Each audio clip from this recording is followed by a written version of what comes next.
көптеген адамдар хабарласып менен сұрайды, ойбай Қытайлар жер сатып алып жатыр, Қытайлар қаптап кіріп жатыр. Не істейміз дейді. Не істейміз?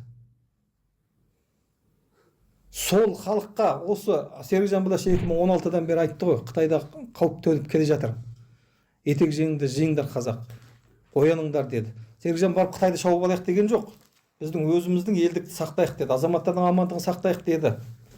Одан бері міне 8-9 жыл болды. Ал жарайды. Әлде де кеш емес. Не істейміз деп сұрап отырған адамдарға, не болмаса кіммен сөйлесіп осы жағдайда кімге қайда барарын білмей отырған, дағдарып отырған азаматтарға айтарым, бізге атау жұртқа мүше болыңыздар. Бізді қолдаңыздар. Өздеріңіз мүше болып біздің санымызды көбейтіңіздер, тым болмаса. Болмаса қаржылай қолдаңыздар, немесе білімдеріңізбен қолдаңыздар. Біз көп болғанда ғана бізбен басқалар санасады. Сондықтан бізге мүше болыңыздар. Басқа ешқандай жолы жоқ. Біз санымызды көбейтуіміз керек. Содан кейін барып, сан көбейген жерде сапамыз да көтеріледі. Содан кейін бізбен кім болса да санасады. Қазір біз ұйымдаса алмай тұрмыз. Біз сонша аз емеспіз. Жер бетінде аз дегенде 15-20 миллион қазақ бар шығар, қазақтың өзі. Ол аз емес.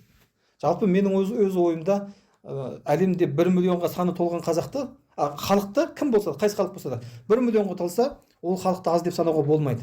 Ол халық 1 миллионға толған халық кез келген кезде 10 миллион, 100 миллион болуы да мүмкін, немесе сондай реелге төтеп беруі мүмкін. Сондықтан біз аз емеспіз, бірақ біз сол басымызды қоса алмай отырмыз.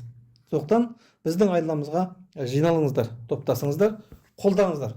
Мына елдікті сақтап қалайық. Енді Қытайлар жерді сатып алып жатыр. Оны барлықтарыңыз көріп отырсыздар, біліп отырсыздар, ол жаңалық емес. Тіпті құлақтарыңызда үйреніп қалды оған.